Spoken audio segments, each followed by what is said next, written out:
தேவநாமம் மகிமைப்படுவதாக. தேவநாமத்துக்கு மகிமை உண்டாகும். பரிந்து பேசுகிற இயேசப்பா ஸ்தோத்திரம்.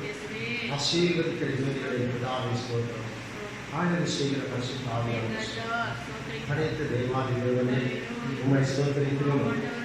இம்மட்டுமாய் எங்களை நடத்தி கொண்டு வர இம்மானுவேலே தொடர்ந்து உடைய வருகை மட்டும் விசேஷமாய் ஆண்டவரே, 9வது ஆண்டு இந்த சபை நிறைவு விழாமல் ஆண்டவர் இயேசு எங்களுக்கு ஆசீர்வாதத்தை தருவியாக உடைய கருத்திலே ஒப்புக் கொடுக்கிறோம். எங்களை எல்லாரும் தாழ்த்துகிறோம். பாடல்கள், ஆராதனை, செய்தி, ஆண்டு அறிக்கை ஆசீர்வாதம் எல்லாவற்றையும் கர்த்தரை ஆசீர்வதியாக அந்த இடத்திலே பெற்றுள்ளோம். சொல்கிறோம். இந்த ஆராதனை கலந்து கொள்கிற எல்லா தேவ பிள்ளைகள், புதிய ஏற்பாட்டு சபை மக்கள், மற்ற மக்கள் எல்லாரும் பயபக்தியோடு இயேசுவின் பாதத்தை அமர்ந்து இன்றைக்கு 30ஆம் தேதி ஜூன் 30 9ஆம் ஆண்டு நிறைவு விழா ஆராதனை கர்த்தர் ஆசீர்வதித்ததாக பாசமாய் ஜெபிக்க முடியும்.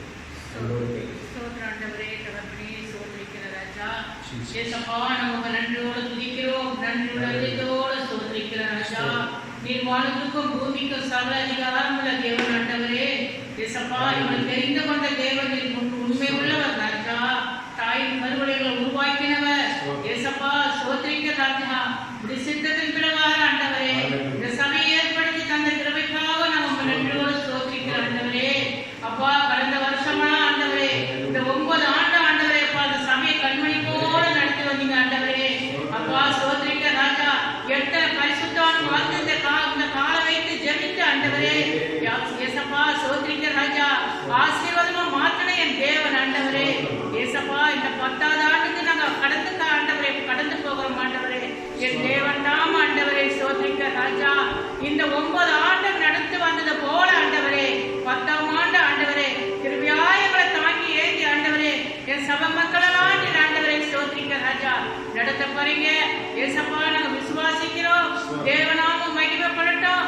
தேவ சித்தம் நிறைவேற முடியாம ஆண்டவரே ஆண்டு விழா ஆண்டவரே தேவனுடைய கரைகளோடு கூட இருந்து நடத்த முடியாம ஜெபிக்கிறோம்.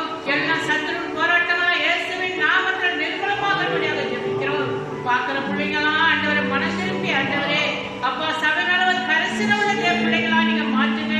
ஏசப்பா சோத்திரிக்க ராஜா, தேவநாமம் மகிமைப்பட முடியாத ஆண்டவரே. ஏசப்பா, இந்த ஆலயத்தை நீர் ஆண்டவரை ஆசீர்வதிக்க முடியாத இதுல வந்த ஜனங்கள் எவ்வளோ அநேக பேர் ஆண்டவரே சோத்திரிக்க ராஜா, எவ்வளோ பேருக்கு அப்போ புதிய ஏற்பாட்டு சபையில் ஆண்டவரே ஏசப்பா அற்புதங்கள் செய்திங்க ஆண்டவரே. ஏசப்பா சோத்திரிக்க ராஜா, என் தேவன் ஆண்டவர் எத்தனையோ பிள்ளைகள் திருமண காரியத்தை வாய்க்க பண்ணீங்க, வேதிகள் சுகமாச்சு. ஏசப்பா சோத்திரிக்க ராஜா, கடற்பிரச்சனை விடுதலை பெற்றாங்க ஆண்டவரே. சபை மூலியமா ஆண்டவரே இந்த பகுதிக்கு இந்த சபை ஒரு ஆசீர்வாதமா இருக்க முடியாத என் தேவன் ஏற்படுத்த கிருமிக்காக சோத்திரிக்கிறோம். அப்பா சோத்திரிக்க ராஜா, தேவனுடைய தரிசனத்தின் பிரகாரம் ஆண்டவரே ஏசப்பா இந்த சபை எங்களுக்கு தந்தீங்க ஆண்டவரே சோத்திரிக்க ராஜா. ஒவ்வொரு நாளும் நாங்கள் தரிசனத்துக்காக காத்திருந்த ஆண்டவரே இந்த ஆலயத்தை கட்டி முடிக்க என் தேவன் பரிசுத்த ஆவியானவர் எங்களுக்கு உதவி செய்திருக்கிற ராஜாவுக்கு நன்றி. அப்பா, சபைக்கு வந்த பிள்ளைங்க ஆண்டவரே அப்பா சபைக்காக கொடுத்த பிள்ளைங்களை நினைக்கிற ஆண்டவரே, சபைக்காக எத்தனையோ பிள்ளைங்க வழிச்சிருக்காங்க ஆண்டவரே, சபைக்காக ஆண்டவரே கட்டுமான பணிக்காக எத்தனையோ பிள்ளைங்க கொடுத்துருக்காங்க ராஜா. இன்றைக்கு ஆண்டவரே நாங்கள் அதெல்லாம் நினைத்து தேவனுக்கு நாங்கள் நன்றி செலுத்துகிறோம். குடும்பத்துல ஆசீர்வதிங்க. பின்னால் போன திருப்பி வர உதவி செய்யுங்க ராஜா. அப்பா, புதிய ஆத்மாக்கள் ஆண்டவரே அப்பா சோத்திரிக்க ராஜா, நீர் கொண்டு வர சபை நிறையத்தக்க என் தேவன் ஆண்டவரே. அப்பா, ஆத்மாக்கள் கொண்டு வர போறீங்க, ஆசீர்வதிங்க, பலப்படுத்துங்க. தேவ நாமத்துக்கு மகிமை உண்டாகட்டும் ஆண்டவரே. இந்த 30ஆம் தேதி ஆண்டவரே தேவ மகிமை பிரசன்ன ஆண்டவரே இந்த ஆலயத்தை மூடிக்கொள்ள முடியாம ஜெபிக்கிறோம் ஆண்டவரே. இயேசுவின் நாமத்தால ஜெபிக்கிறோம் ஆண்டவரே. அப்பா சோத்திரிக்க ராஜா, இயேசுவே சோத்திரிக்க ராஜா, இந்த 9 ஆண்டு ஒரு ஆராதனை கூட குறைவில்லாதபடிக்கு நிறுத்தாதபடிக்கு ஆண்டவரே, என்ன காற்றடித்தாலும் மழை வந்தாலும் என்ன கஷ்டங்கள் வந்தாலும் ஆண்டவரே ஏசப்பா ஆராதனை ஆண்டவன் தடைப்படாதபடிக்கு ஆண்டவரை நடத்தி தந்த கிருபைக்காக நாங்கள் நன்றியோடு சோதரிக்கிறோம். நன்றியோடு துதிக்கிறோம் ஆண்டவரே. ஏசப்பா சோதரிக்க ராஜா, அப்பா நல்லா சண்டே கிளாஸ் எடுக்க உதவி செய்தீங்க, வீட் நடத்த உதவி செய்தீங்க.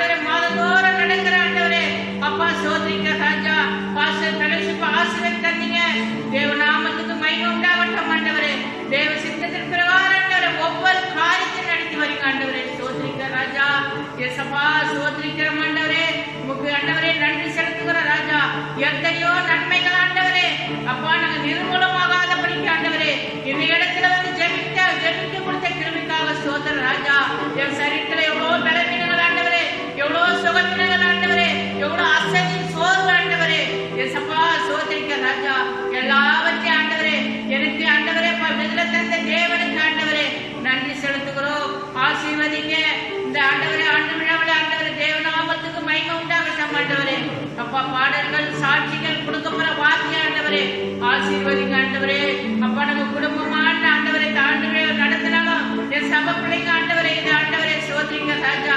வீடியோ மூலியமா பார்த்து இதற்காக ஜெபித்தேன் தேவன் கிருபை செய்யுங்க. பிள்ளைகள் ஆசீர்வதிங்க பலப்படுத்துங்க ராஜா. எல்லாவற்றையும் சமூகத்துல தாழ்ந்து கொடுக்குறோம் ஆண்டவரே. எல்லா துதிகர மகிமையும் ஒருவருக்கே செலுத்துகிறோம். இயேசுவின் நாமத்தில் ஜெபிக்கிறேன் நல்ல பிதாவே. ஆமென். அன்பு அப்போஸ்தலர் புதிய ஏற்பாட்டு சபை விசுவாசிகளே, இந்த ஆண்டு விழாவின் ஆராதனையிலே நீங்கள் குடும்பமாய் அமர்ந்து அங்கும் இங்கும் எழுந்து போகாதபடி ஆரம்பம் முதல் முடிவு பறிந்த வரையில் சபை மக்கள் கர்த்தருக்கு பயந்து ஒருமிக்கிறோமாய் ஒவ்வொரு பகுதியிலும் நீங்கள் கலந்து கொள்ளும்படியாகும் ஸ்தோத்திர பலியீடுகளை செலுத்தும்படியாகும் அன்போடு தாழ்மையோடு கேட்டுக்கொள்கிறேன். இப்போது சில பாடல்களை பாடி கர்த்தர் நாமத்தை மேம்படுத்திக் கொள்கிறோம். அதனாலே நீங்கள் பாடும்பொழுது வரிகளை உணர்ந்த வண்ணமாய் கரங்களை தட்டி நீங்கள் இருக்கிற இடத்திலே அமர்ந்து நீங்கள் பாடும்படி உங்களை அன்போடு கேட்டுக்கொள்கிறோம். அல்லேலூயா. கர்த்தர் நல்லவர். இந்த முன்குறித்த நாளையே இப்படி சந்திப்பது சந்தோஷம். இந்த வேளையில் கூட சில பாடலை பாடி நாம் கர்த்தர் நாமத்தை பயன்படுத்துவோம். இந்த கல்வியில் சபையை கட்டுவேன். இந்த பாடலை பாடி தேவ நாமத்தை பயன்படுத்துவோம்.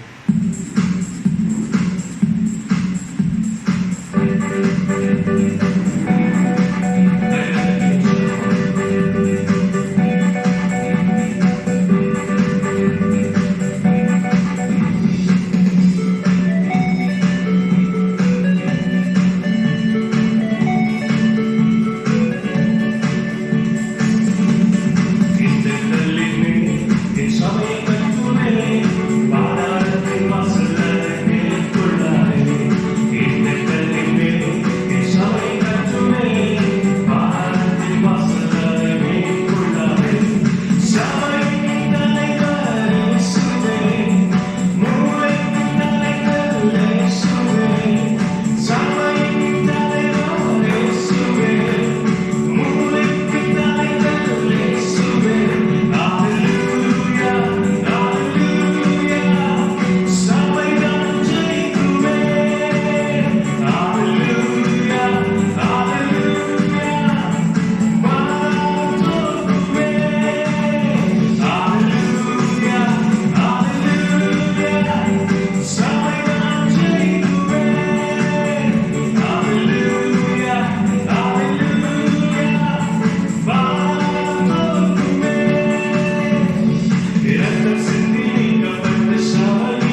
போனாலும் பர்வதங்கள் பெயர்ந்து போனாலும் அவர் கிருபை அவர் இருக்கிற மாறாது என்ற வாழ்விலே இந்த பாடலை பாடின நாமத்தை நாம் மகிமைப்படுத்துவோம்.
மகிமைப்படுவதாக. இவ்வளவு நேரம் நாம் பாடலை பாடி ஆண்டவர் நாமத்தை மகிமைப்படுத்தினோம். இப்போது நாம் ஆண்டவரை உயர்த்த போகிறோம். 9 ஆண்டு காலமாக இந்த சபையை நடத்துவதற்கு கிருபை வந்தார். உங்களையும் சபை ஆராதனை கலந்து கொள்ள 9 ஆண்டு காலமாக கொண்டு வந்தார். அதனால நன்றியுள்ள இதயத்தோடு எல்லாரும் கண்களை மூடி நாம் இருக்கிற இடத்திலே அப்படியே கண்களை மூடி முழு மனதோடு பரிசுத்த ஆவியான உதயோடு பலத்தோடு மேசன் சிந்தையோடு நாம் ஆராதிக்க போகிறோம். நன்றியுள்ள இதயத்தோடு ஆராதிக்கிறோம். அப்படியே எல்லாரும் முடிந்தவர்கள் முழங்கால் படியிட்டு அல்லது அமர்ந்து உட்கார்ந்து நீங்கள் ஆராதிக்கலாம்.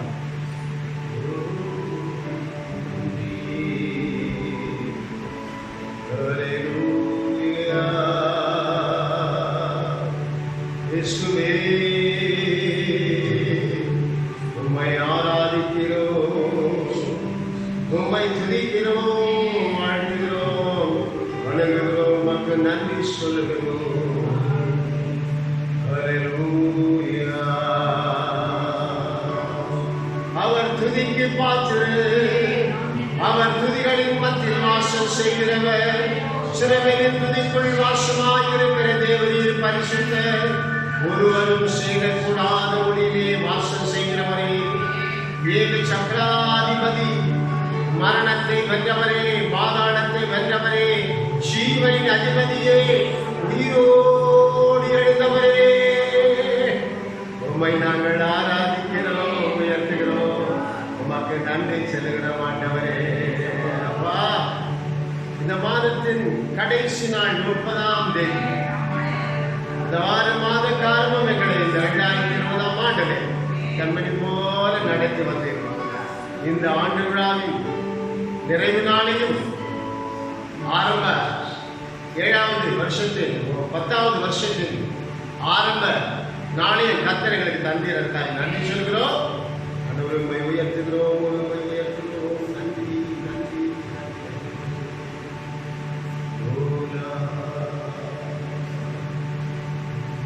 நல்லவரே, வல்லவரே, ஆராதனை ஆராதனை. எல்லாரும் பாடுவோமா?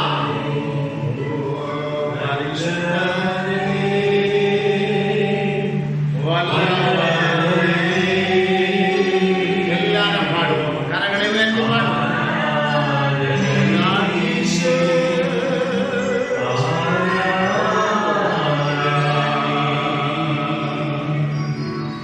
தேசரேவும் திரு பாதம் வந்தே நிம்மதி நிம்மதியே. தேசரேவும் திரு பாதம். கரங்களை தட்டி ஆண்டவர் நாமத்தை மகிமைப்படுத்துவோமா? ஆமென். ஆமென்.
சத்தத்தை உயர்த்தி பாடுவோமா?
என் மரணத்தை நினைவு கூறுங்கள், என்னை நினைவு கூறுங்கள், என் மரணத்தை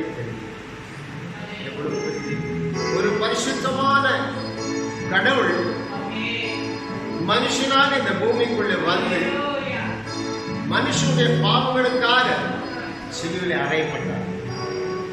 நம்ம எல்லாம் பரிசுத்தமாகி அவர் ராஜ்யத்துக்குள்ளே கொண்டு போவதற்காக ரத்தம் சிந்தினார். ரத்தம் சிந்ததல் இல்லாமல் மன்னிப்பு கிடையாது. இயேசுவின் ரத்தம் சகல பாவங்களை நீக்கு சுத்திகரிக்கும். தகுதியில்லாத நம்ம எல்லாம் இந்த உலகத்தில் எத்தனையோ கோடி மக்கள் இருக்கிறார்கள். எவ்வளவு பெரிய மனிதர்கள், உயர்ந்தவர்கள், சிறந்தவர்கள் இருக்கிறார்கள். ஆனால் உங்களை என்னை கர்த்தர் தெரிந்து கொண்டார். உலக தோற்றத்துக்கு முன்பாக தாயின் கருவிலே நம்மை தெரிந்து கொண்டார்கள். இந்த தேவாதி தேவனுக்கு நாம் தகுதி இல்லாதவர்கள், ஆனாலும் நம்மை தேடி வந்து இன்றைக்கு நமக்குள்ளே வாழ்கிறாரே, உலாவுகிறாரே, வாசம் பண்ணுகிறாரே.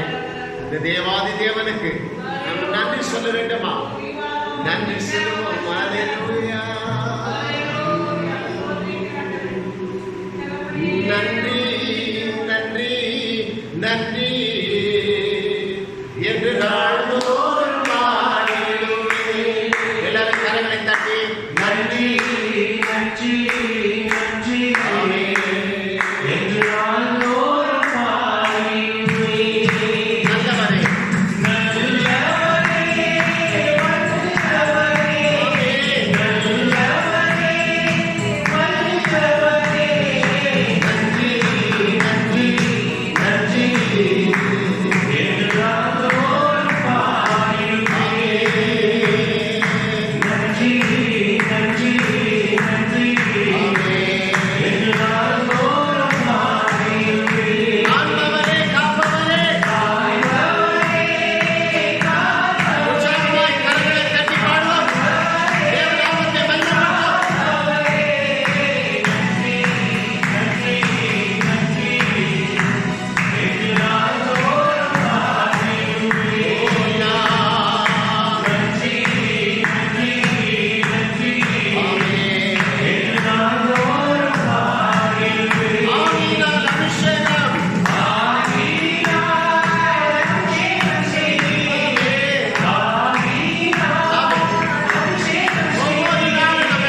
நான் எளிமையும் சிறுமையுமானவன்.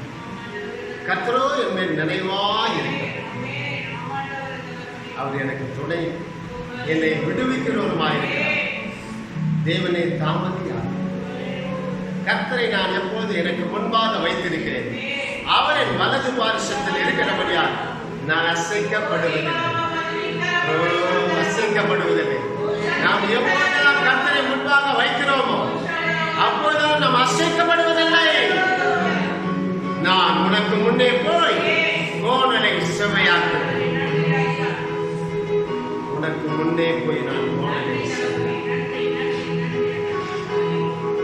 தேவாதி நமக்கு சகாயம் வானத்தையும் பூமியை படைத்த கர்த்தருடைய நாமத்தில் இருக்கிறது. நமக்கு ஒத்தாசை வேணுமா, உதவி வேணுமா, சுகம் வேணுமா, சமாதானம் வேணுமா?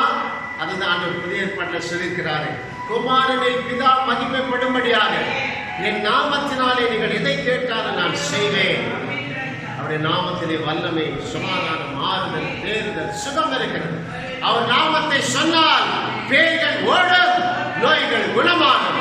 ஓ, அப்படிப்பட்ட சர்வ வல்லமுள்ள தேவன், அண்ட சராசரங்களை படைத்தவர்.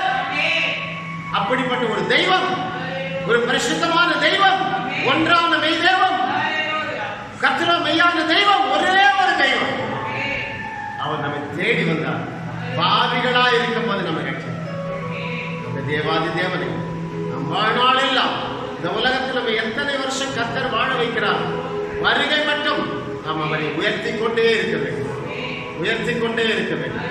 அப்படியே கரங்களை உயர்த்தி நன்றி ராஜா இயேசு ராஜா. எல்லாரும் பாடுவோமா?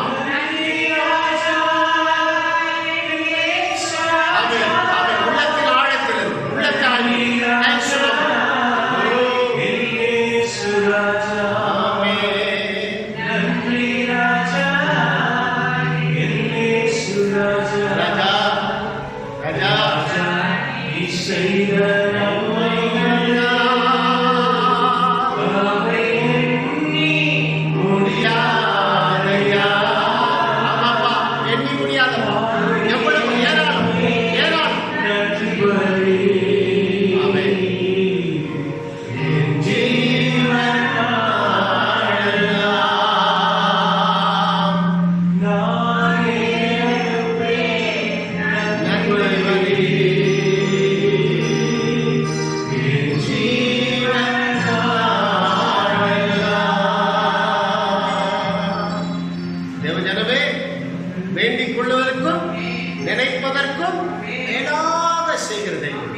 முதலாவது தேவனுடைய ராஜ்யத்தை நீதி தேடுங்க, கூட கொடுப்பார்.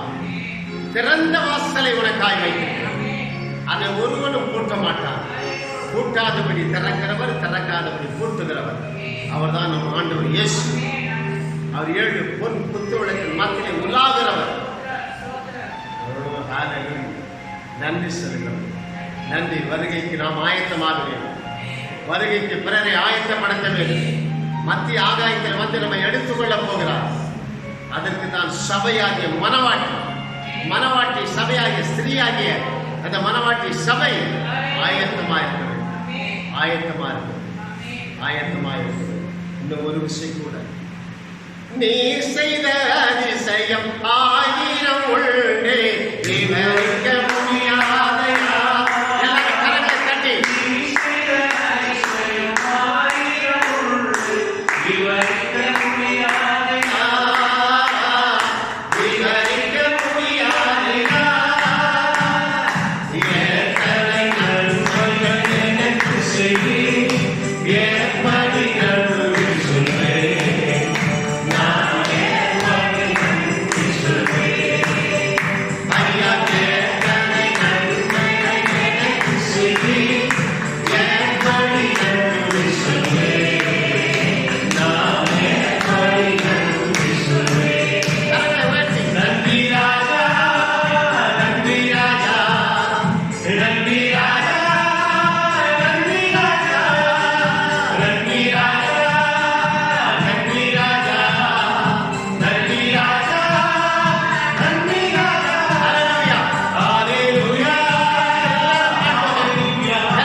அவர் நல்லவர், அவர் கிருபை என்று உள்ளது. அவரை துதியுங்கள்.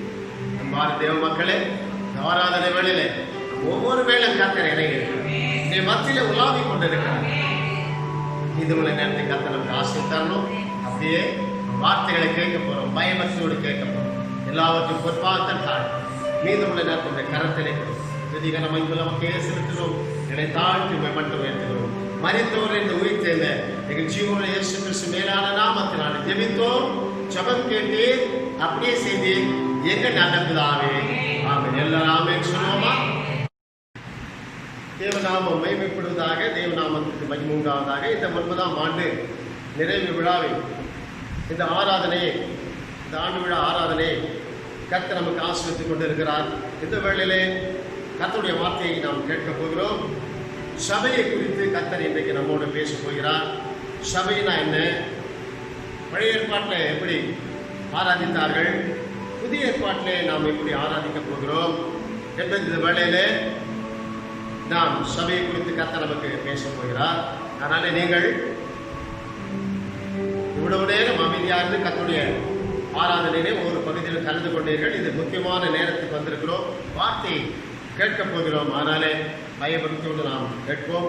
9 ஆண்டு காலமாக நம்ம சபை மக்களை கர்த்தர் அற்புதமாய் நடத்தி கொண்டு வருகிறார். ஒரு நன்மையும் குறைவில்லாமல் சகலத்தை நன்மைக்கு எதுவாய் மாற்றி கொண்டு வருகிறார்.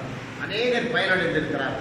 இப்போது இருக்கிற சபை மக்கள் கூட ஒவ்வொரு நாளும் கர்த்தர் உங்களை ஆசீர்வதித்துக் கொண்டிருக்கிறார். அதனால இந்த வேளையில சபையை குறித்துதான நாம் நமக்கு கர்த்தர் வெளிப்பாடுகளை கொடுக்கும்படியாக பரிசுத்தாவின் உதவியோடும் நாம் இந்த வார்த்தையை கேட்கப் போகிறோம்.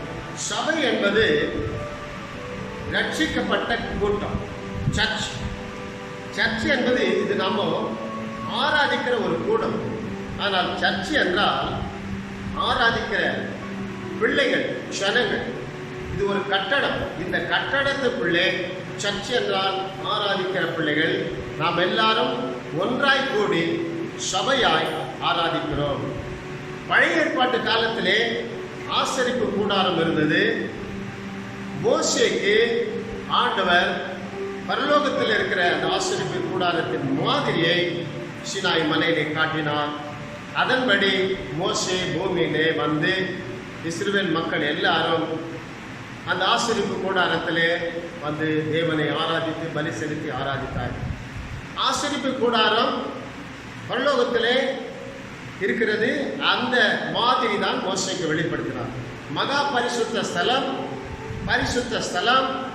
அதன் பிறகு பிரகாரம், பிரகாரத்துக்கு அடுத்தது தண்ணீர் தொட்டி, தண்ணீர் தொட்டிக்கு அப்புறம் பலிபீடம், பலிபீடத்துக்கு அப்புறம் பலி கொம்பு, குத்து விளக்கு, சமூகத்து அப்பம்.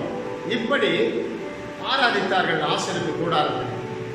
அதன் பிறகு அவர்கள் கடவுள் எப்பெல்லாம் அவர்களை அங்கிருந்து கொண்டு போகிறாரோ அது வரைக்கும் அந்த ஆசரிப்பு கூடாரத்தில் ஆசாரிப்பார். அதன் பிறகு சாலமோன் ஆலயத்தை கட்டினார். சாலமோன் ஆலயத்தை கட்டி பிரதிஷ்டை பண்ணும் பொழுது தேவ மகிமை அது மேலே நிறைகிறது. சாலமோன் ஆலயத்தை கட்டின பிறகு அது உடைக்கப்பட்டது, நேபுகாத்நேச்சார். அதன் பிறகு எஸ்ராவும் நெகேமியாவும் ஆலயத்தை கட்டினார்கள். அது ரோமர் ஆட்சி காலத்திலே கிபி 70 தீத்துராயன் அந்த காலத்தில் அது உடைக்கப்பட்டது. உடைத்த பிறகு அதன் பிறகு சபையை ஆலயமே எஸ்ஏமானுக்கு கட்ட முடியும். இது நாள் வரைக்கும் கட்டப்படவில்லை. அது இனிமேலும் கட்டப்படும் என்று வேதம் சொல்லுகிறது. இந்த வேளையில சபையை குறித்து கர்த்தர் நமக்கு சொல்லியிருக்கிறார். சபை என்பது பிரித்தெடுக்கப்பட்ட மக்கள். நாம் வித்தியாசமான மக்கள், நாம் தூய்மையான வாழ்க்கை வாழ்கிற மக்கள். சபைனா அதுதான். பழைய ஏற்பாட்டிலே கூடாரம் போட்டார்கள். இதுபோல கட்டடம் கட்டி தேவாலயத்தில் ஆராதித்தார்கள். ஆண்டவர் அன்றைக்கு பலி செலுத்தும் பொழுது, ஆண்டவரை பலியாக ஒப்பு கொடுத்து அவர் மரிக்கும் பொழுது அந்த எருசலேம் ஆலயத்திலே அந்த திரைச்சீலை கிழிந்தது. அதன் பிறகு அந்த ஆலயத்தின் மகிமை எடுபட்டு போயிடுச்சு. அதன் பிறகு ஆலயம் கட்டது. இப்ப அந்த மகிமை தான் நம்மை எல்லாம் சபையாக ஆலயமாக மாற்றி அந்த மகிமை நமக்குள்ளே கர்த்தர் கொடுக்க அவர் இறங்கி வந்தார். இப்போ சபை இந்த கட்டடமான சபை எல்லாரும் சபையாகிய நாம், மனவாட்டி சபையாகிய நாம் எல்லாரும் சேர்ந்து ஆராதிக்கிற ஒரு கட்டடம். சர்ச் என்றால் எல்லா சபை மக்களும் மனவாட்டி சபை சேர்ந்து ஆராதிப்புதான் சர்ச்சு. இந்த கட்டடம் ஒரு ஆலயம் என்று சொல்லப்படுகிறது. புதிய ஏற்பாட்டிலே அப்போஸ்தலர் காலத்திலே இந்த ஆலயத்துக்குள்ளே அவர்கள் ஆராதித்தார்கள். அதாவது இப்போ ஆலயம் என்னன்னா, இப்போ ஆலயம் என்பது ஆராதிக்கிற ஸ்தலம், ஜப வீடு, சபை வீடு. இப்போ ஆராதிக்கிற அந்த ஜபம் ஆலயம் இப்போ நம்ம எல்லாம் உலகமெங்கில் ஆராதிக்க. அப்போ அப்போஸ்தலர் 2ஆம் அதிகாரத்தில் 46, 47 அவர்கள் ஒருமனப்பட்டவர்களாய் தேவாலயத்தில் அனுதினமும் தரித்திருந்து வீடுகள் தோறும் அப்பம் பிட்டு மகிழ்ச்சியோடு கவனமில்லாத இதயத்தோடு போஜனம் பண்ணி தேவனை துதித்து ஜனங்கள் எல்லாரிடத்திலும் தயவு பெற்றிருந்தார்கள்.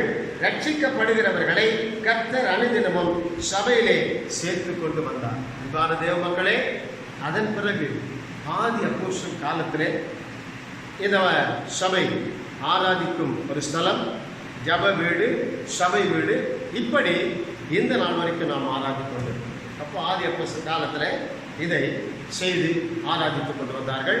ஜனங்கள் எல்லாம் சபையிலே சேர்க்கப்பட்டார்கள். அப்போ இந்த சபை எப்படி வந்தது? 1 கொரிந்தியர் 6ஆம் அதிகாரத்திலே சொல்லப்படுகிறது. இப்பொழுது உள்ள சபை எப்படி வந்தது? 1 கொரிந்தியர் 6:19 உங்கள் சரீரமானது நீங்கள் தேவனாலே பெற்றும் உங்களில் தங்கி இருக்கிற பரிசுத்த ஆவியானுடைய ஆலயமாய் இருக்கிறீர்கள் என்று நீங்கள் உங்களுடையவர்கள் அல்லவென்று அறியாதிருக்கிறீர்களா? இப்போ சபை என்னன்னா, நம்ம ஆராதிக்கிற கட்டடம் அல்ல. இப்போ சபை யார் என்றால் நீங்களும் நாம்.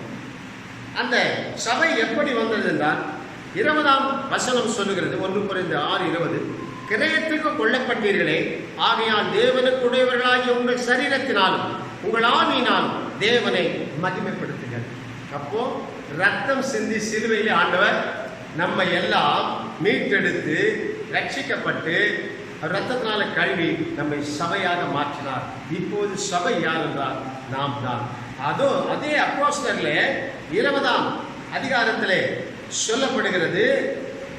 அப்போஸ்தலர் 20:28 ஆகையால் உங்களை குறித்து தேவன் தம்முடைய சுய ரத்தத்தினாலே சம்பாதித்துக் கொண்ட தமது சபையை மேய்ப்பதற்கு பரிசுத்த ஆவி உங்களை கண்காணிகளாக வைத்த மந்தை முழுவதையும் குறித்து எச்சரிக்கையாயிருங்கள். இப்ப சபையானா நீங்களும் நானும் தான் ரட்சிக்கப்பட்டவர்கள் தான்.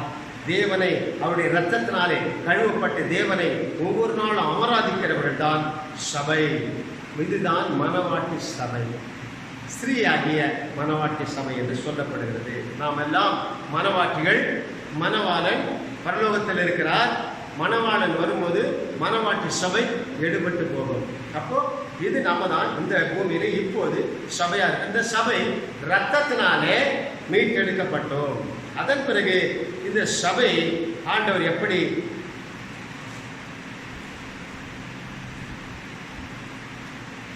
முழுமையாக சபையாக மாற்றுகிறார் என்றால், அதாவது வசனங்களை கேட்கிறோம், ரட்சிக்கப்பட்டோம், அது பிறகு ஞானஸ்தானம் எடுக்கிறோம். அதுதான் எபேசியர் 5:26 சொல்லுகிறது. தாம் அதை திருவசனத்தை கொண்டு தண்ணீர் மூழ்கினாலே சுத்திகரித்து பரிசுத்தமாக்குகிறதுக்கும் கரை திரை முதலான ஒன்றும் இல்லாமல் பரிசுத்தமும் பிழையற்றதுமான மகிமையுள்ள சபையாக அதை தமக்கு முன் நிறுத்திக் கொள்வதற்கும் தம்மை தாமே அதற்காக ஒப்பு கொடுத்தார். அதன் பிறகு இந்த சபை இரத்தத்தினாலே மீட்டெடுக்கப்பட்டு வசனத்தை கேட்டு தண்ணீர் மூழ்கினாலே ஞானஸ்தானம் எடுத்து உடன்படிக்கை பண்றார். உடன்படிக்கை பண்ணி நம்மை ஆலயமாக மாற்றுகிறார். அந்த ஆலயம் பரிசுத்தமும் பிழையற்றதுமான மகிமை உள்ள சபை. அன்றைக்கு திரைச்சீலை கிழிந்தது. ஆண்டவர் மரித்த அந்த நாளிலே எருசலேம் தேவாலயத்திலே அந்த மகிமை எடுபட்டு போச்சு. அந்த மகிமை தான் இப்போது நமக்குள்ளே வந்திருக்கிறது. அந்த தேவாதி தேவன் ஆண்டவர் இயேசு கிறிஸ்து வசனமாய் நமக்குள்ளே வந்திருக்கிறார். நாம் பரிசுத்த ஆவியானுடைய ஆலயமாய் இருக்கிறோம். நாம் ரட்சிக்கப்பட்ட பிறகு இயேசு ரத்தத்திலிருந்து நம்மளை மீட்டெடுத்தாரே, கரையை செலுத்தி மீட்டெடுத்தாரே, வாங்கிட்டாரே. அப்போ நமக்கு சொந்தம் நாம் அல்ல, நாம் எல்லாம் இயேசுநாதருக்கு சொந்தம். பரிசுத்த ஆவியானுடைய ஆலயமாய் நாம் இருக்கிறோம். அதுக்கப்புறம் ஆண்டவர் இந்த ஆலயத்தை என்ன பண்றாரு? 1 கொரிந்தியர் 3ஆம் அதிகாரத்திலே இந்த ஆலயம் ஒவ்வொரு நாளும் கட்டப்பட வேண்டும். 3:11 போடப்பட்டிருக்கிற அஸ்திபாரமாகிய இயேசு கிறிஸ்து அல்லாமல் வேறு அஸ்திபாரத்தை போட ஒரு நாளும் கூடாது. அன்பான தேவ மக்களே, நீங்களும் நானும் ஆலயமாக கர்த்தர் மாற்றிட்டார். ஆனால் இந்த ஆலயம் தினந்தோறும் கட்டப்பட வேண்டும். அந்த ஆலயம் எல்லாம் ஒரு முறை கட்டப்பட்ட பிறகு அதில் போய் ஆராதித்தார்கள். ஆனால் இந்த ஆலயம் தினந்தோறும் இயேசப்பா மேலே கட்டப்பட வேண்டும். அப்போ அஸ்திபாரம் யார் என்றால் இயேசப்பா தான் அஸ்திபாரம். அவர் தான் மூளைக்கல். அந்த மூளைக்கல்லாகி இயேசு கிறிஸ்து மேலே நாம் ஒவ்வொரு நாளும் கட்டப்பட வேண்டும். இதனால் மத்தேயுவிலே சொல்றாரு 16ஆம் அதிகாரத்திலே 18ஆம் வசனத்திலே, மேலும் நான் உனக்கு சொல்லுகிறேன், நீ பேதுருவாய் இருக்கிறாய், இந்த கல்லின் மேல் என் சபையை கட்டுவேன், பாதாளத்தின் வாசல்கள் அதை மேற்கொள்வதில்லை. இப்போ பேதுரு எல்லாரையும் பார்த்து ஆண்டவர் கேட்கும்போது சீசர்களை ஒவ்வொருத்தரும் ஒன்றுன்னு சொல்கிறாங்க. நீங்கள் எரியமையான்னு சொல்கிறாங்க. உலக மக்கள் என்ன சொல்கிறாங்க சொல்லும்போது எரியமையான்றாங்க, தீர்க்க தரிசின்னு சொல்கிறாங்க, யோவான் சாமின்னு சொல்கிறாங்க. அப்போ பேதுரு சொல்கிறாரு,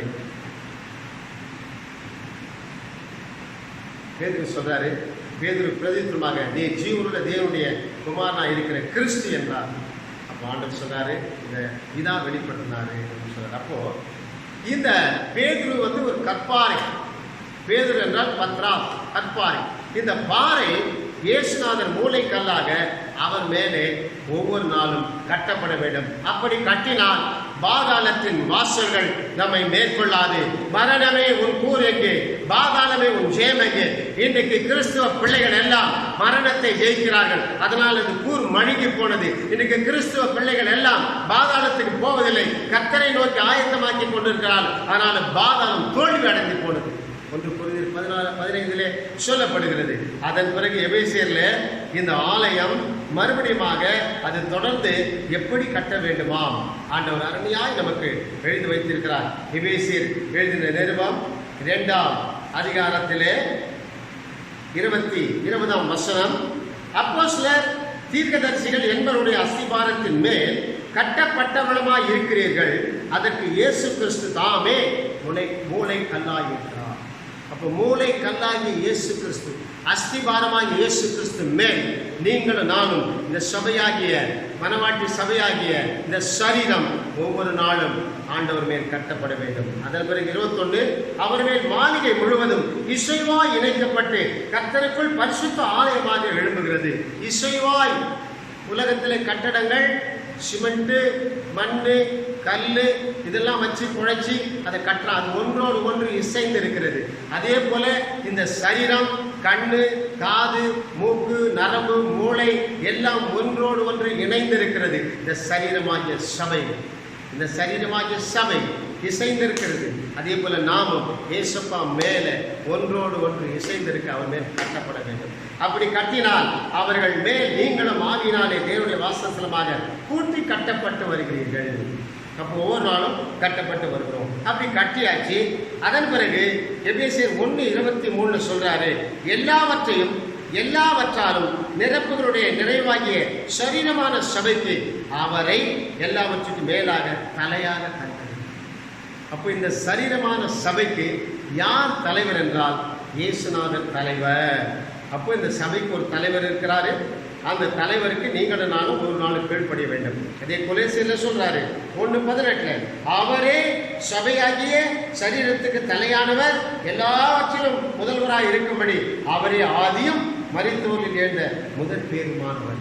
அப்போ இந்த சபையாகிய சரீரத்துக்கு யார் தலைவர் என்றால் ஆண்டவர் இயேசு தலைவர். அப்போ தலைவருக்கு நாம் ஒவ்வொரு நாளும் கீழ்ப்படிந்து நடக்க வேண்டும், பயபக்தியாய் நடக்க வேண்டும். ஏனென்றால் அவர் ரத்த சிந்தி நம்மளை வாங்கிட்டார், கரையை செலுத்தி நம்மளை வாங்கிட்டார். அதனால நாம ஒவ்வொரு நாளும் கீழ்ப்படிய வேண்டும்.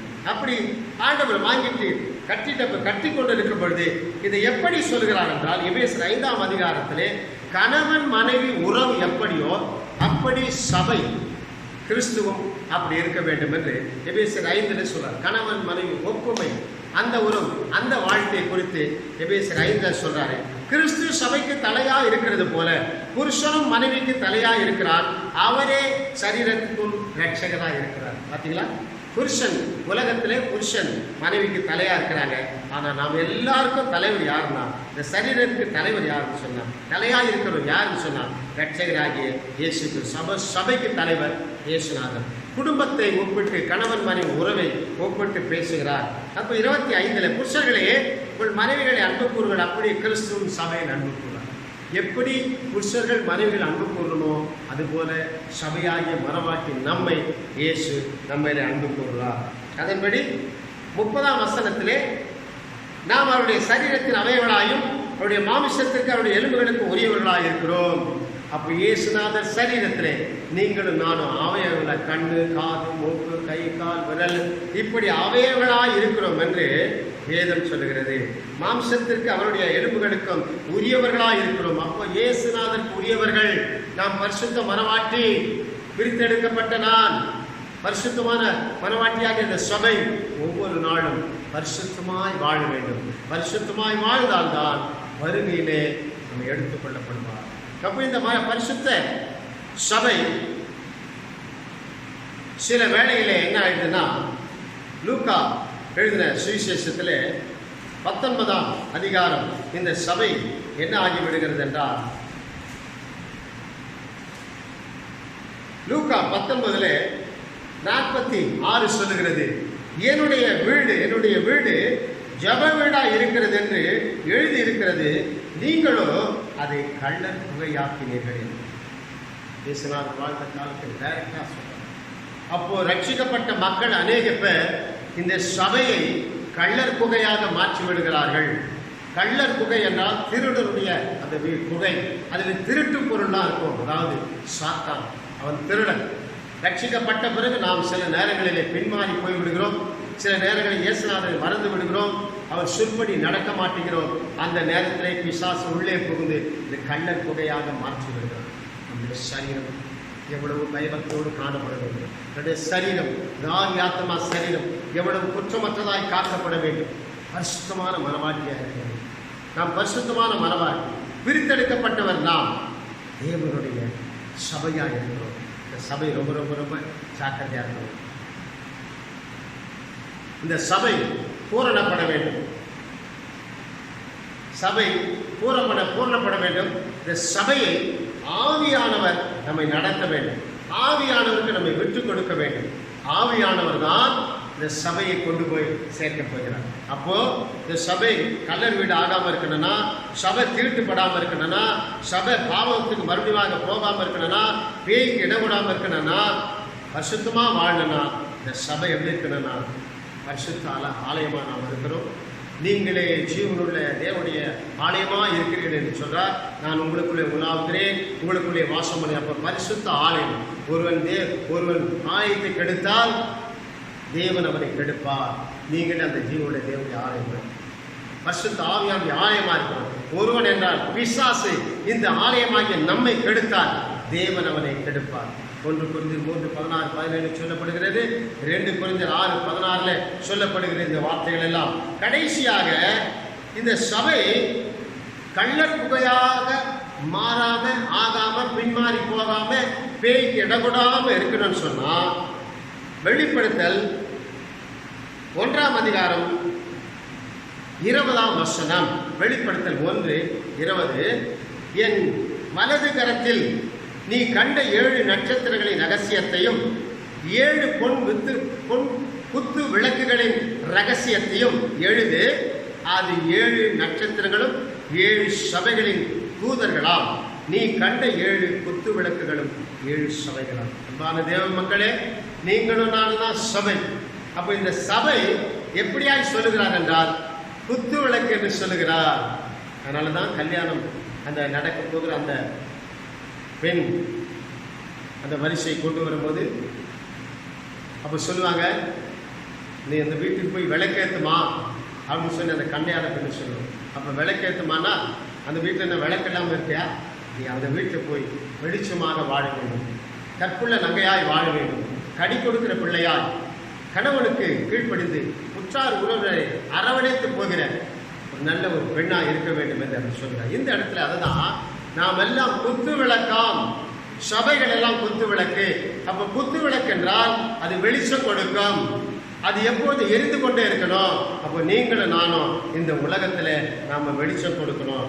அப்போ வெளிச்சம் கொடுக்கணும்னா நாம என்ன பண்ணணும்னா, பரிசுத்த ஆவியானவர் சொல்றாரு, நாம் பரிசுத்தவான்கள் சீர் பொருந்தும்படி, பரிசுத்தவான்கள் சீர் பொருந்தும்படி சுவிசேஷ ஊழியத்தின் வேலைக்காக கிறிஸ்துவின் சரீரமாக சபையானது பக்தி விருத்தி அடையணும். ஒவ்வொரு நாளும் சீர் பொருந்தணும், சுவிசேஷத்தை சொல்லணும். அப்போ வெளிப்படுத்தல நாமெல்லாம் குத்து விளக்குன்னு சொல்லிட்டாரு. இது எப்போதும் வெளிச்சம் கொடுத்துட்டா இருக்கணும். 7ஆம் வசனம் 2 வெளிப்பட்டு 2:7 சொல்லுகிறது, ஆவியானவர் சபைகளுக்கு சொல்லுகிறதை காதுள்ளவன் கேட்க கடவன், ஜெயம் கொள்ளுகிறவன் எவரோ அவருக்கு தேவனுடைய பரதீசின் மத்தியில் இருக்கிற ஜீவ விருட்சத்தின் கனியை ருசிக்க கொடுப்பேன் என்றார். அன்பான தேவ மக்களே, நாம் ஆவியானவருக்கு விட்டு கொடுக்கிறோம், ஆவியானுடைய ஆலயமாக இருக்கிறோம். இந்த சபை பூரணப்பட வேண்டும், சபை பரிசுத்த ஆவியானவருக்கு விட்டு கொடுக்கணும். வருகையிலே பரிசுத்த ஆவியானவர் தான் நம்மை எடுத்துக்கொள்ள போகிறார். இந்த சபை பழைய ஏற்பாட்டை எப்படி சொல்றாங்கன்னா, ஆபிரகாம், எலியேசர், ஈசாக்கு, ரெபேக்கா. ஆபிரகாம் அப்பா பிதா, எலியேசர் பரிசுத்த ஆவியானவர், ஈசாக்கு இயேசு, ரெபேக்கா மணவாள். அப்போ எலியேசர் பரிசுத்த ஆவி, எலியேசர் போறாரு, ஆபிரகாம் அப்பா அனுப்புறாரு, என் பிள்ளைக்கு ஏற்ற துணையை இந்த தேசத்தில் போய் என் இனத்தான இடத்துல பார்த்துட்டு வைப்பாங்க. அப்போ இவர் போறாரு. இவர் போகும்போது என்ன ஜெபிக்கிறாரா, தண்ணி தாகம். அந்த நேரத்தில் இந்த குளத்தில் தண்ணி எடுக்கிற பிள்ளை எந்த பிள்ளை எனக்கோ என் ஒட்டங்களுக்கு எல்லாரும் தண்ணி கொடுக்குதோ அந்த பிள்ளை தான், அந்த பெண்ணு தான் என் அப்பாவுடைய மகன் ஏற்ற துணை என்று சொல்லி ஜெபிச்சுட்டு போறாங்க. அதே போல ரெபேக்கால் வராங்க, தண்ணி எடுக்கிறாங்க. எலியேசர் பரிசுத்த ஆவியானவர் அவர் என்ன சொன்னார் அதன்படி அந்த அம்மா செஞ்சாங்க. அதன் பிறகு வீட்டுக்கு போறாங்க. அவங்க அங்கிருந்து ஒட்டகத்து மேலே ஏற்றி கொண்டு வருகிறார்கள். ஒட்டகம் என்பது சபையை குறிக்கிறது. ஒட்டகத்தில் மேலே ஏறி வந்த பிறகு ஈசாக்காக இயேசு அந்த வனாந்தரத்தில் அவர் ஜெபித்துக் கொண்டிருக்கிறது. மாலை நேரத்திலே உடனடியே இந்த ஒட்டகத்தில் இருந்து இறங்கி முழங்கால் படிட்டு ஜெபித்தார்கள். இந்த சபை பல சபைகள் இருக்கலாம், ஆனால் பரிசுத்த ஆவியானவர் நம்மை கொண்டு போய் மணவாளனாக இயேசுவிடத்திலே சேர்க்க போகிறார். எப்படி ரெபேக்கால் ஒட்டகத்தை விட்டு இறங்கினாலும் அதே போல நீங்களும் நாம் இந்த சபையை விட்டு விடுபட போறோம். சபை எந்த பெயர் இருந்தாலும் பரவாயில்லை, ஆனால் பரிசுத்த மனவாட்டியாக இருக்க வேண்டும், பிரித்தெடுக்கப்பட்ட சபையாக இருக்க வேண்டும், நாம் ஒவ்வொரு நாளும் பூரணப்பட்ட சபையாக இருக்க வேண்டும், குத்து விளக்காக இருக்க வேண்டும், எப்பொழுது எரிந்து கொண்டு இருக்க வேண்டும், தேவ சத்தத்தை கேட்கொள்ளா இருக்க வேண்டும், தினந்தோறும் கட்டப்படுவதா இருக்க வேண்டும், பரிசுத்த ஆவியானவருடைய ஆலயமாக இருக்க வேண்டும்.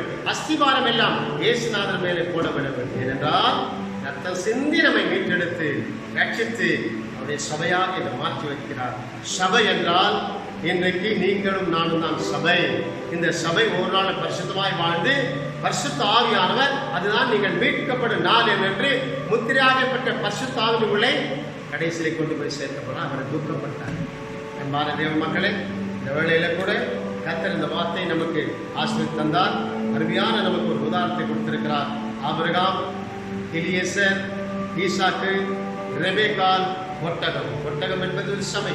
இந்த சபையிலிருந்து நாம் எடுத்துக்கொள்ள போகிறோம். ஆனால் எந்த சபையும், ஆனால் நீங்களும் நானும் மனவாட்டி சபை பரிசுத்தமாக இருக்கிறோம். அப்பதான் பரிசுத்தால் நம்ம கொண்டு போய் இயேசுநாதர் மணவாளன் கடை ஒப்படைக்க போகிறார். அதுக்கு நாம் ஆயத்தமாகவும் மக்களே, நாளைக்கு நாம் படிக்கும் பொழுது, வேதத்தை வாசிக்கும் பொழுது இதை உணர்ந்து செயல்பட வேண்டும். இந்த நாளிலே 30ஆம் தேதி ஜூன் 30 ஆண்டு விழாவில் ஒவ்வொரு காரியத்தையும் கர்த்தர் நமக்கு அற்புதமாய் செய்து கொடுத்தார். அதனாலே நீங்களும் இந்த நாளிலே பாதத்தில் அமர்ந்து ஜெபித்தோம். அப்படியே கண்களை மூடுவோம். மகா கிருபையும் இரக்கமுள்ள பிதாவே, இந்த நாளிலே சபைனா என்ன, பழைய ஏற்பாட்டில் சபை எப்படி இருந்தது, புதிய ஏற்பாட்டில் சபைனா யாரு, இப்போது சபைனா எது என்பதை கர்த்தர் எங்களுக்கு விளக்கி தந்திருக்கிறேன். ஒவ்வொருவரும் இயேசுநாதரை யாரெல்லாம் சொந்த ரத்தத்தினாலே மீட்கப்பட்டு அவருடைய வார்த்தையின்படி ஒரு நாள் கட்டப்படுகிறார்களோ அவர்கள் தான் மனவாட்டி சபை, பூரணப்பட்ட சபை, பிரித்தெடுக்கப்பட்ட சபை, விசேஷமான சபை. அந்த சபை தான் வருகையில் எடுத்துக்கொள்ளப்படுகிறது. 1 தெசலோனிக்கரிலே 4ஆம் அதிகாரத்திலே 16-17 முதல்ல கிறிஸ்துக்குள் மரித்தவர்கள் உயிரோடு எந்திரிப்பார்கள். பிறகு நாமோ மறுரூபமாகி இந்த மனவாளனுடைய இயேசு கிறிஸ்து போய் நாம் சேரப்படும். அதுதான் நித்திய ஜீவனை அடைவதற்கு, நித்திய ஜீவன் நாம் அடைய போகிறோம். அந்த ஒன்றான மெய்தேவனை நாம் தினந்தோறும் ஆராதிக்கும் பொழுது நாம் ஜப வீடு கண்ணர் தொகையாய் மாறாது. நாம் கெட்டு போக மாட்டோம், மறுபடியும் பேய் கிடக்க மாட்டோம், இடம் கொடுக்க மாட்டோம். மரணமே ஊரெங்கே, பாதாளமே ஜெயங்க சொல்லப்படுகிற வார்த்தைப்படி நீங்களும் நானும் வாழப் போகிறோம். மரணம் நம்மளை ஜெயிக்காது, பாதாளம் நம்மளை ஜெயிக்காது. ஆனால் தான் பாதாளத்தின் வாசல்கள் உங்களை மேற்கொள்ளாது. நம்மை ஒரு நாளும் பாதாளத்தின் வாசல் மேற்கொள்ளாது. நாம் ஜெயிக்க போகிறோம். கர்த்தர் வருகை மட்டும் நாம் ஆயத்தமாகும். பிறரை ஆயத்தப்படும். அன்பு தேவ மக்களே, எங்கள் சபை மக்களும் கரத்திலே கொடுக்கிறோம். இந்த கொடூரமான இந்த கொள்ளை நோயின் காலத்திலே எங்கள் ஒவ்வொரு குடும்பத்தையும் கர்த்தர் அற்புதமாய் நடத்தி கொண்டு வருகிறேன். பெரிய காரியங்களை செய்து கொண்டு வருகிறேன். எங்கள் சபை மக்கள் ஒவ்வொரு குடும்பத்தையும் ஆசீர்வதிங்க அப்பா, பலப்படுத்துங்கப்பா. கேட்ட சத்தியப்படி ஒவ்வொரு நாள் அவங்க நடக்க, வாழ, பேச கர்த்தர் கிருபை செய்யும். மனமிறங்கும் ஆண்டவரே. குடும்பமாய் ஆராதிக்க உதவி செய்யும் ஆண்டவரே.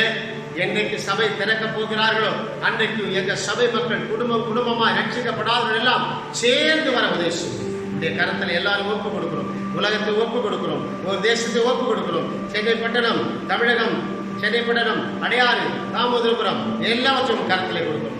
ஒவ்வொரு பொறுப்பேற்றுக்கொண்டு இந்த வியாதியிலிருந்து கர்த்தர் விடுதலைத்தான். நமக்கே செலுத்தும்.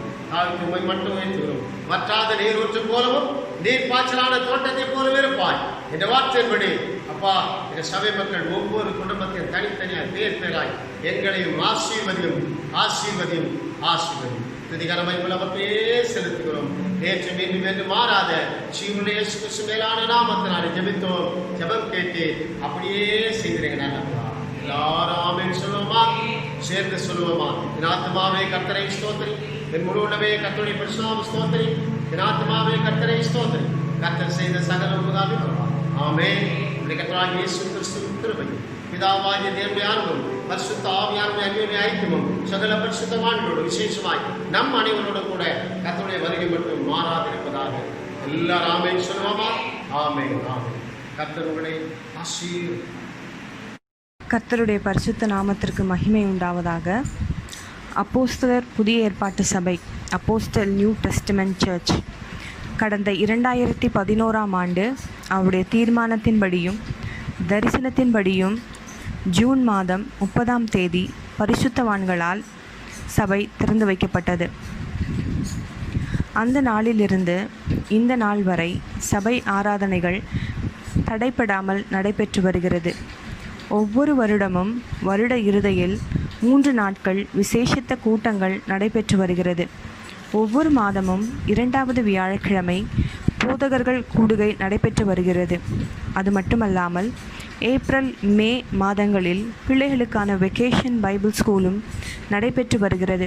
நம்முடைய சபையின் மூலம் அநேகர் ரட்சிக்கப்பட்டு ஆவிக்குரிய வாழ்க்கையிலும் சரீர பிரகாரமான வாழ்க்கையிலும் நன்மையை பெற்று ஆசீர்வாதமாக கர்த்தர் நடத்தி கொண்டு வருகிறார். 9 ஆண்டுகள் முடிந்து 10ஆம் ஆண்டுக்குள் பிரவேசிக்கிற நாம் இன்னும் அதிகமாய் ஆவிக்குரிய வாழ்க்கையில் பலப்பட, ஆத்தும ஆதாயம் செய்ய, அநேகருக்கு நாம் ஆசீர்வாதமாக மாற தேவன் நம்மை இன்னும் பலப்படுத்தி வழி நடத்துவாராக. கர்த்தருடைய வருகை சமீபமாய் இருக்கிறது.